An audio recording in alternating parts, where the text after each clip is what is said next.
try to make this a fun and lively show because George has been sitting outside of my house for how long? Too long. Jimmy, are you upset at me?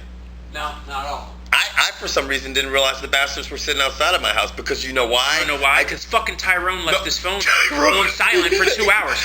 Okay, in this day and age, who on God's green earth A, doesn't have a house line? Right. Chauncey. Right. B, doesn't check their phone for over 2 hours? Chauncey. Now, with all that being said, I had my phone upstairs on silent, right? Right. I didn't want my phone around me, right? Who the fuck comes to somebody's house and does not knock on the door? Because there's this many lights on. Not that you can tell, but there's that many lights on.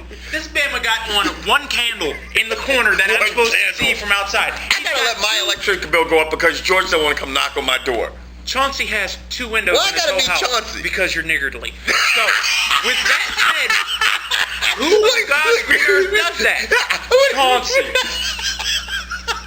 Now, on to the show. And if any of y'all got a problem with me using that word, you can suck his dick. Yeah, because we really just don't give a shit. No. All right, headquarters. What are we talking about? Let's talk about the UFC card that, as you know, lately in MMA, there's been a big problem with judging. What do you Martin think, Jimmy? Kamen has been ripped off twice now. Oh, so you're saying he got ripped off in the Jake Shields fight, and now in the Diego Sanchez fight. He definitely got ripped off at the Diego Sanchez fight because I don't know what the judges were seeing. I don't either. Diego Sanchez is now changing his nickname from, at first it was a nightmare, now it's the dream, now it's the gift. Because you look sloppy at 170 pounds. He is struggling at 170 pounds. He looks sloppy. He is struggling at 170 pounds. I don't know why, and I hate to say it, but it just seems like Dana White came around and says, I thought Diego won the fight. The last week he came out and he said, I thought BJ Penn won the fight.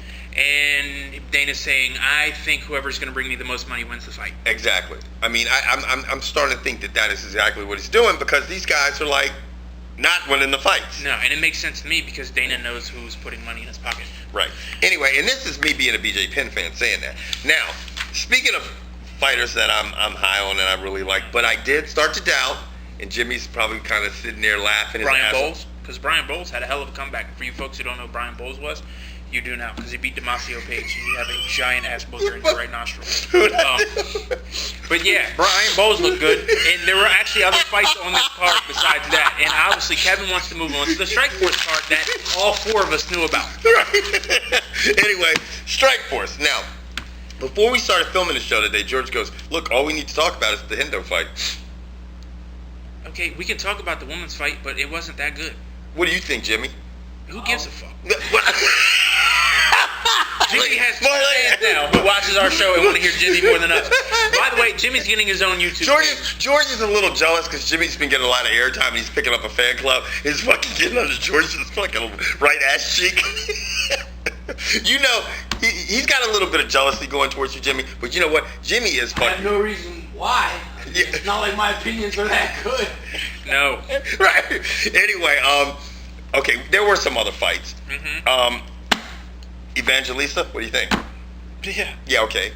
Tim Kennedy fought Melvin Manhoff. Now, we did talk about this. And this was smart of Tim Kennedy. Tim Kennedy got kicked in the kneecap, fell on the mat, and said, I'm done getting kicked. I'm going to take you down and win the fight.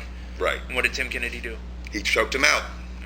I just, you know what's funny, and then somebody's going to be out there, correct, but a lot of these fighters from the Netherlands they're great strikers. Like, I mean, you look at Alistair, you look at Men. I mean, they're incredible strikers, but they're just so weak on their ground game. Like, they're not, and there'll probably be somebody out there that I'm overlooking or something, and somebody will say. Yeah, you are, her right there. What? That's how did she win her fight? Okay, he's talking about. Woo! Point for the fat kid. Correction, real fat kid. I'm not that fat. It's the camera. It's the camera, guys. George is really not that bloated. It puts on 10 pounds. Anyway, Marloes Coenen. Nice work. Hey, can I get a standing ovation over there? How'd you learn that? Huh? How'd you learn how to say her name? I don't know, man. Just know these things, son. Rosetta Stone. Yeah, Rosetta Stone. Marloes Coenen. Got lucky as shit. Yeah. Because. That's some Anderson Silva type luck. Yeah. Mm-hmm. Except Anderson Silva does it every fight. I don't know. I mean, she. What were you saying earlier about her? You were saying that she's actually a little disinterested in her fight. Did you see? I mean, she did. Kind of like. She was just kind of going through the motions and everything, and all of a sudden, this girl rocked her. Dude, the other girl kept rocking. Carmouche. Carmouche. Her? Let Jimmy say it, okay? Dude, Because you're fucking it up. What's her nickname?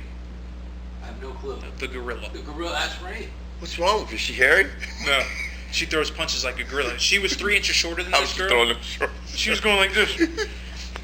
And then she was throwing big looping punches like that. She was rocking her. She's about 4 inches shorter than her, and her reach was only about 1.5 inches to 2 inches shorter.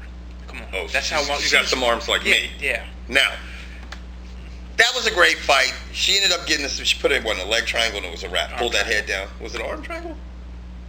Was it arm triangle, leg triangle? I don't know. Well, you guys can correct us. But anyway, the big fight of the night was Hendo, and we were thinking, we're all big fans of Dan Henderson. 40 years plus. Yeah. Thinking, this is probably the end of it. Feijao's coming up looking good and strong, and we can press rewind and look at the last tape. What did I say Dan Henderson was going to do? He's going to load up with his right hand and look to throw it.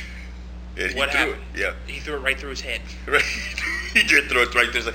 But the crazy thing was not him just getting the TKO. It was when he got rocked in the first round. He got caught so fucking clean. He fell back. I'm like, oh, shit, it's over. Dan Henderson. Yeah, Dan Henderson got caught by Feijao so clean and got knocked back. And he literally, it was like, someone hit me. It's time to fight. And he just got up, shot in, and took him to the ground. I was like, wow, that motherfucker was so aggressive after getting nailed like that. That was impressive as shit. Especially, like you said, at 40 plus years old. That whole camp.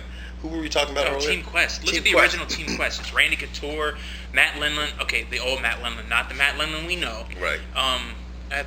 Dan Henderson. I want to say Matt Hughes Lindland was in it, but I'm not 100% sure. I want to say Matt Hughes was with them as well. Right. All of them are just incredible fighters. But Dan Henderson, if you take away that Jake Shields fight, and there's a lot of people that say Jimmy, was he hurt? I mean, sick? I don't know. Yeah. They said something. look at George. Shit, fucking Jimmy can't even answer the question. I'm just gonna keep asking Jimmy shit. I hope he was sick. All right. So anyway, if you take away that loss to Jake Shields, Dan Henderson's been impressive as shit. He really has. He's been fucking people up.